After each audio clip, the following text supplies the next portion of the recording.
Bonjour les potagistes. Alors ça fait longtemps qu'on ne s'est pas vu. J'ai beaucoup de travaux, beaucoup de travail à faire avec la rénovation de la maison. On avait déjà parlé un peu des murs en tuffeau avec la réfaction à la chaux. Je vais vous montrer un peu ce qu'il en est. Ceux qui comptent acheter une maison en pierre de tuf, qui comptent la rénover par eux-mêmes, quand même beaucoup de boulot, hein. Je ne pensais pas qu'il fallait autant de matière pour reboucher quelques trous. J'ai laissé un peu tomber le jardin, surtout que j'ai été pas mal déprimée par tout ce qui s'est passé, par ce temps dégueulasse qu'on a eu cet été, qui a fait que le mildiou a à peu près tout attaqué. Et j'ai voulu être vraiment écolo. Et donc je n'ai pas traité, même pas mis un peu de bouillie bordelaise. J'ai perdu toute ma vigne, j'ai dû manger 2 grappes de raisin sur l'ensemble de la vigne. Et, je ne sais pas si vous vous souvenez à quoi ça ressemblait. Ça promettait de ouf. Bon, j'ai rien eu. Les tomates dehors, c'est pareil. Là, ça repart. Le mildiou est parti, ça repart. Mais bon, c'est trop tard. Hein. On est fin septembre. Il n'y aura plus de tomates. Il m'en reste encore dans la serre. Autre jour, je ne sais pas si vous allez voir grand-chose.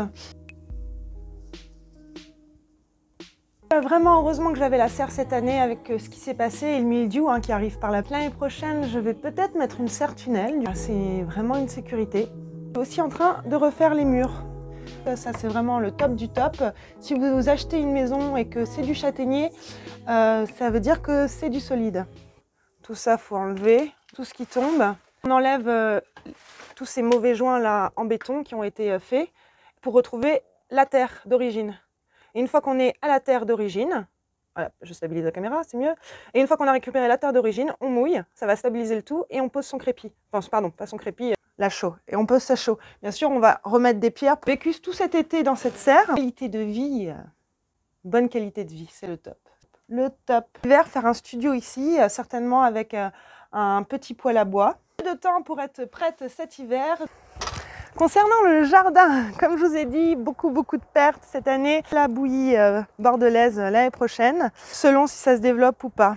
Qu'est-ce qui va me rester dans le jardin? Les coloquintes embellissent le jardin par leur couleur, ça c'est bien.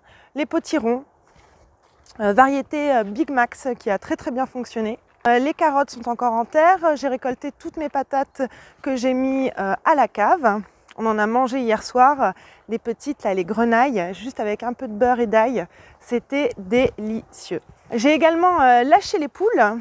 Les poules dans le potager.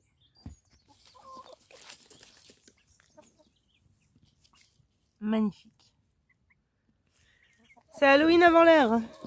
Ces bottes dans le jardin, gaiement. Protéger mes salades de leurs assauts. Avec un grillage pour protéger les salades. Je voulais laisser vraiment la nature se débrouiller toute seule, mais j'ai cette herbe là qui revient tout le temps. Je ne sais pas ce que c'est, mais c'est de la saloperie. Figuier, des tomates cerises, été bouffées par le mildiou et par la chèvre. Et là, sont repartis, bien sûr, fin septembre, c'est fini. Les poulets, ils ont 4 mois maintenant, presque aussi grands que les poules. Je ne sais pas encore qui sont les mâles, qui sont les femelles, mais on va bientôt le savoir puisqu'ils devraient commencer à pondre, si ce sont des poules, dans 1 mois et demi.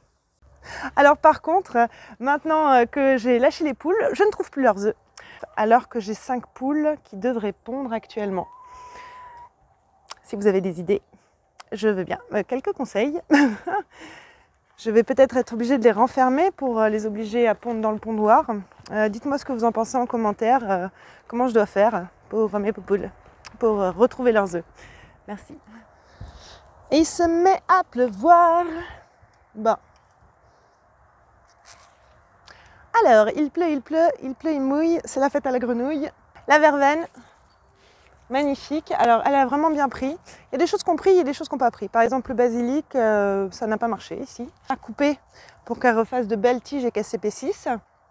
1, 2, 3, la mélisse. Elle avait perdu toutes ses feuilles et puis là, c'est bon, elle est repartie. La citronnelle, c'est la fin. Elle est en train de se dessécher. La menthe, pas de problème, il n'y a jamais de problème avec la menthe en fleurs.